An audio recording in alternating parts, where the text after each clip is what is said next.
Having a good credit score is one of the most important factors in buying a home. It can save you thousands of dollars on your closing costs, and it can save you tens of thousands over the life of your loan. So what kind of credit score do you need to buy a house? In this video, I'm going to walk you through exactly that. I'm going to walk you through each one of the 4 major loan programs and what their credit requirements are. So let's jump into it. Hey, what's up guys? I'm Ben Sun. Welcome to the channel. If you've been here before, welcome back. If this is your first time, welcome for the first time. I don't just talk about mortgage credit requirements. I also talk about things like personal finance, investing, and real estate. So if you're into that, jump on that big red subscribe button. So first, there are 4 major loan types. There's FHA, there's VA, there's USDA Rural Development, and then there's conventional. Check out my mortgage playlist if you want a little bit more in-depth review on each one of these programs.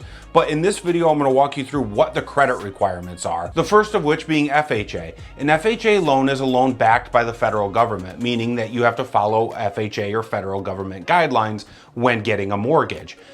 Generally speaking, these loans are going to require 3.5% down, and they're going to require you to have at least a 580 credit score.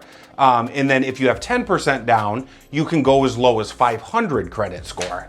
Now, one of the cool things about FHA is that you can also have a 0 credit score, meaning if you truly have no credit, then you can get an FHA loan. It just has to be what's called manually underwritten, meaning that a mortgage company has to actually look at it. They don't just go by your credit score and your income. They look at all different factors on the loan and they can underwrite the loan. But again, you have to have a truly 0 credit score, meaning nothing can be reporting on your credit report. Just a quick caveat here, I should have included it earlier in the video, but lenders can have what's called a lender override. And this is consistent through all of these programs. And it means that a lender can require a higher credit score than what these requirements are. So it might take shopping around. For instance, if you're working with a lender on an FHA loan and you have a 580 credit score, they may require that you have a 600 credit score. This is pretty common with lenders. So if you don't meet that lender's guidelines, don't get discouraged. Shop to a different lender because there's going to be a lender that's going to be able to help you out. Generally speaking though, you have to have at least a 500 credit score. Usually you have to have at least a 580 credit score though. So the next loan program or the next major loan program is going to be a VA loan. A VA loan is a military veteran loan. So if that doesn't apply to you, or if you're not a military vet or a spouse of a military vet, then this wouldn't apply to you.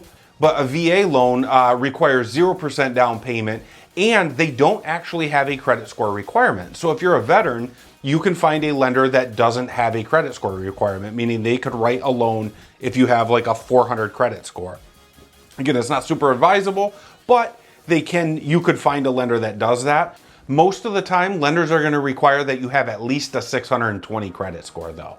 The next loan program is called a USDA Rural Development Loan, or RD loan. This, much like an FHA loan, is backed by the federal government, meaning that you have to follow federal guidelines.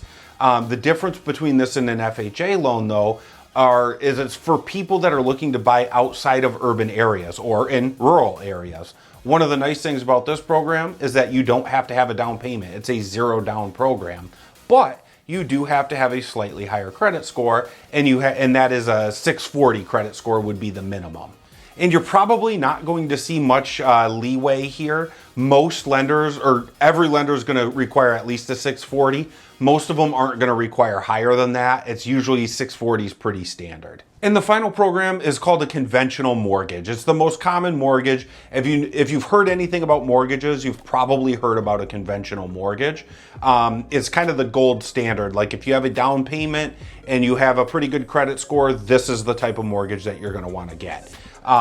Generally speaking, that if you have those things, it's going to be the biggest benefit to you, meaning you're going to get the best interest rate if you have a conventional mortgage, and you're going to have the most benefits with a conventional mortgage over the long term.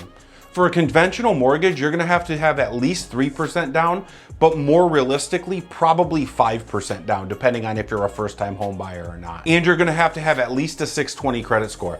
Now, when I said in the open that it's going to cost you more in closing costs and it's going to cost you tens of thousands over the life of the loan if you have a lower credit score. This is where it comes into play. The closer you are to that 620 credit score tier, the higher your interest rate's going to be and the more it's going to cost you up front in order to have a fairly good interest rate. And obviously having a higher interest rate over the life of your loan is going to cost you more money in interest. So if you're getting a conventional mortgage, I would shoot for at least a 740 credit score. That's the highest tier usually, and that's where you get the best interest rate for the lowest cost. If you want more information about any of these programs that I talked about today, check out that mortgage playlist. I did an in-depth review on every one of these programs. And if you want more information about building your credit score, check out this next video. And if you got value out of this, hit that big red subscribe button and we'll see you on the next one.